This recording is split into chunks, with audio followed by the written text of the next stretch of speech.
নতুন বছরের দ্বিতীয় দিনটাতে ঠিক সকাল 11টা নাগাদ আমাদের এইদিকে ঘনিয়ে এলো বছরের প্রথম কালবৈশাখী ঝড়। নমস্কার বন্ধুরা, আশা করছি তোমরা সকলেই খুব ভালো আছো। যে যেখান থেকে আমার এই ব্লগটি দেখছো, তোমাদের সকলকে অনেক অনেক স্বাগত জানাচ্ছি।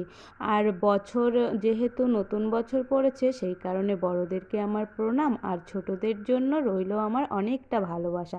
বছরটা সকলের খুব ভালোভাবে কাটুক।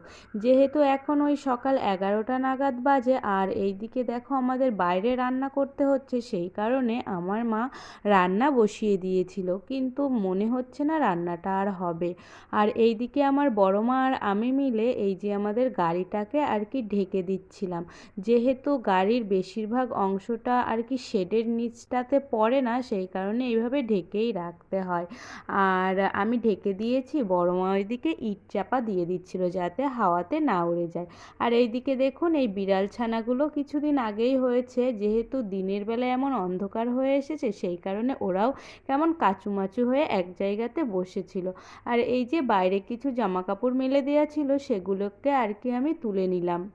ব্যাস শুরু হয়ে গেল ওই দেখতে দেখতে এই যে কালবৈশাখী ঝড়। জানো তো, এই ঝড়টাতে আমাদের পাশের আর কি 2-3টে গ্রামে বেশ ক্ষয়ক্ষতি হয়েছে। ঝড়টা গেছে ঠিক ওই বাগদা এলাকাটা দিয়ে, অনেক মানুষের বসত ঘর আর কি উড়ে গেছে, অনেক অসহায় মানুষেদেরও অনেক ক্ষতি হয়েছে। তো ঝড়টা 10 মিনিট মতন হয়েছিল, তবে পরে যেটা জানতে পেরেছি। আর এইদিকে ঘরের জানলাগুলো আর কি আমি এই যে এখন দিয়ে দিচ্ছি, না হলে পেছনে ধুলোবালি এসে ঘরে আর কি ভরে যাচ্ছে। আর ওই যে দেখো মাঠটাতে বেশ আর কি বৃষ্টিটা লেবে গেছে ঝমঝমিয়ে, আমাদের এখানে এখনও অতটা পরিমাণেও পৌঁছে পারেনি, তবে এক্ষুনি আর কি লেবে যাবে। সে যাই হোক, এবার আর কি তাড়াতাড়ি করে জানলাটা আমি দিয়ে দিয়েছি।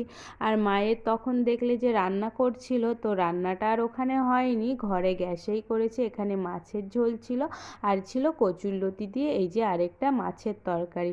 ঝড় শেষে আমরা খেতে বসেছি, কিন্তু চারিদিকের খবর শুনে তখন আর আর কি ঠিকঠাকভাবে খাওয়াটা হয়নি।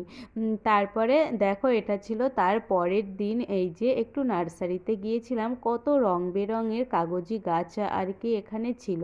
সব কিছু মিলিয়ে বেশ ভালো লাগছিল আর কি দেখতে।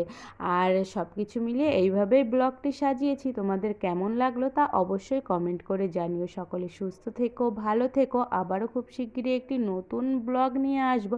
ততক্ষণের জন্য আসি। আর যদি কোনো বন্ধু নতুন হয়ে থাকো চ্যানেলে, অবশ্যই চ্যানেলটি সাবস্ক্রাইব করে আমার পাশে থেকো।